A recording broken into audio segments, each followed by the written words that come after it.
So the first thing I think that's highly involved in this reduction in mental clarity, or brain fog as people like to call it, is what's called the postprandial glucose response.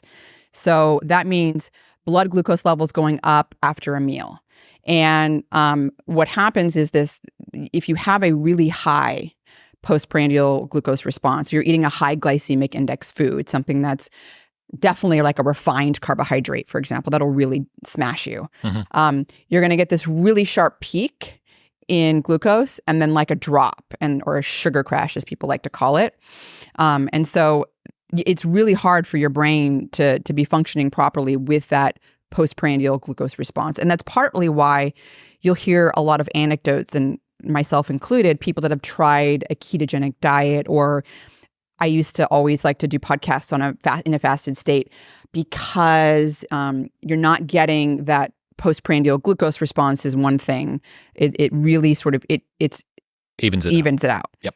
Not everyone responds well to a ketogenic diet, and I certainly don't think it's easy to continue on forever. So there are other things. Obviously, avoiding refined carbohydrates is an easy no-brainer, right? There's nothing in there anyways. What do you need from there? Nothing.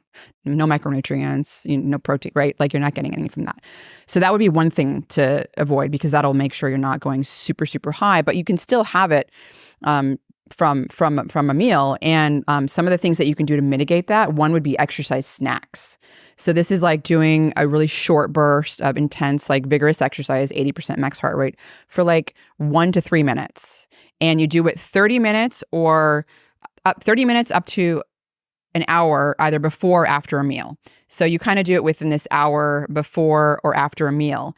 And what happens is that vigorous intensity exercise, while you're shooting your heart rate up, and it's hard to do, you're increasing lactate, and it doesn't take much. It gets soaked up by the muscle, and this is then causing glucose transporters to come up to the muscle, and it's opening the gates basically, so that when you eat that meal, the glucose goes into your muscle. It's more anabolic.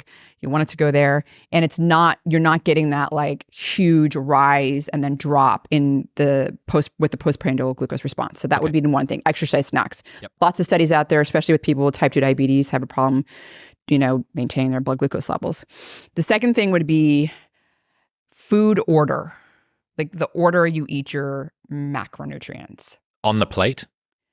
Kind of. So I would say about 10 minutes. It can be on the plate depending on how slow you eat.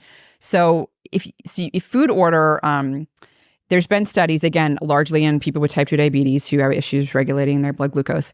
If you eat protein or fat 10 to 30 minutes before carbohydrates, it can very much blunt and slow the postprandial glucose response.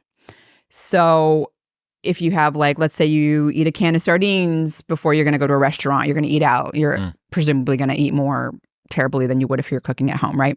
Or you do a little protein shake 20 minutes before you're going to go to a restaurant or whatever. And that'll, or before, like, even just if you're going to do a podcast and you need mental clarity, you want to make sure that, let's say, just eat the protein and not have the carbohydrates, right?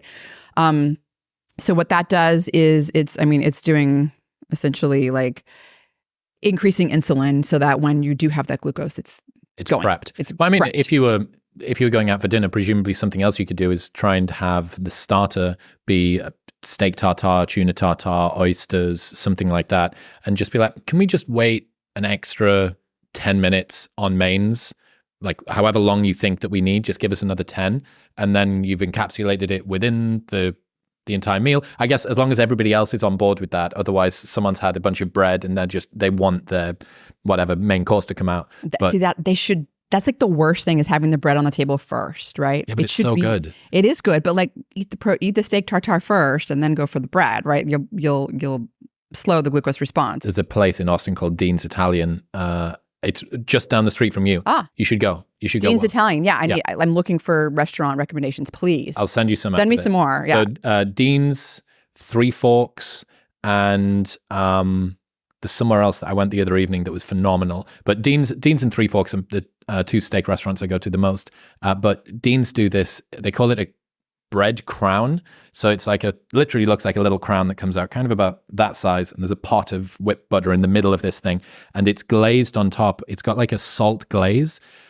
This thing is like crack. It's so good. And it's just there. You arrive, you sit down, you've got the drinks or whatever, and then this thing arrives and you just can't, it's impossible to not eat. Yeah. So yeah, almost getting